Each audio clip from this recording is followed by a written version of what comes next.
लेकिन अचानक से मधुमंगल ने जोर से कहा, हे नंद महाराज, कृपया ध्यान दीजिए। सबसे पहले एक गाय सुरभि ने बोलना प्रारंभ किया। तदनंतर 1000 नेत्रों वाला कोई विचित्र जीव इंद्र आया और उसने आदर सत्कार किया।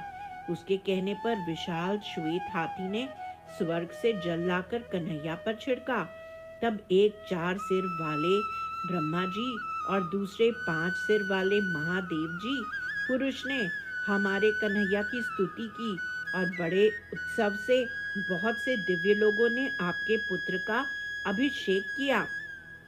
नंद बाबा और एकत्रित गोपी ने विचार किया कि उन्हें कुछ शुभ कार्य करने चाहिए, तथापि वे जड़वत निष्क्रिय ही रहे। तभी आकाशवाणी हुई, हे नंद महाराज, जैसे हम आपके पुत्र को गोविंद के रूप में स्थापित करने के लिए एकत्र हुए थे, वैसे ही आप सभी को उसे अलंकृत करना चाहिए और उसे ब्रज राजकुमार के रूप में स्थापित करना चाहिए। उन शब्दों से प्रसन्नता और गर्व का अनुभव कर ज्येष्ठ गोपों ने एक भव्य उत्सव का आयोजन किया। ब्राह्मणों द्वारा शुभ आशीर्वाद देने, सूत मागध बंदीजन द्वारा उत्तम संगीत प्रस्तुत करने और स्वयं सभी को उपहार वितरित करने के साथ ज्येष्ठ गोपों ने विधिवत रूप से ब्रज के राजकुमार के रूप में कन्हैया का अभिषेक किया। ब्रज युवतीगण भी इस अभिषेक समारोह में सम्मिलित हुईं। उनके अनुसार यह उत्सव विवाह उत्सव जैसा भव्य था। उन्होंने सोचा, सौभाग्य से कुछ स्त्रियां श्याम सुंदर को पूर्ण रूप से देख रही हैं, कुछ उन्हें आंशिक रूप से, लेकिन कुछ ने तो बिल्कुल भी नहीं देखा।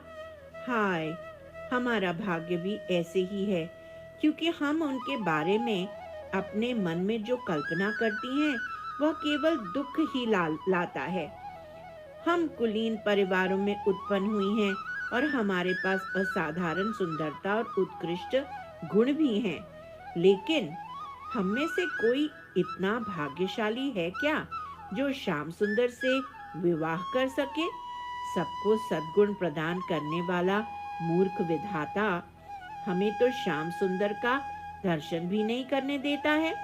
यद्यपि रस्सी के एक तुच्छ टुकड़े जैसे कोई निर्जीव वेणु उनके अधरों का रसपान अवश्य करते रहते हैं। ऐसा होने दो, चूंकि यह निश्चिंत रूप से अन्यायपूर्ण ही है, इसलिए हम सृष्टिकर्ता को उलाहना ही दे सकती हैं।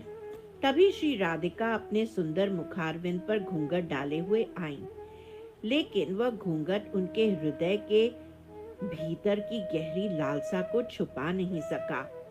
उन्होंने भी मानसिक रूप से अपने नेत्र की किरणों से श्याम सुंदर का अभिषेक किया और मन ही मन श्याम सुंदर को श्रृंगार, भोग, तांबुल आदि सामग्रियां समर्पित की।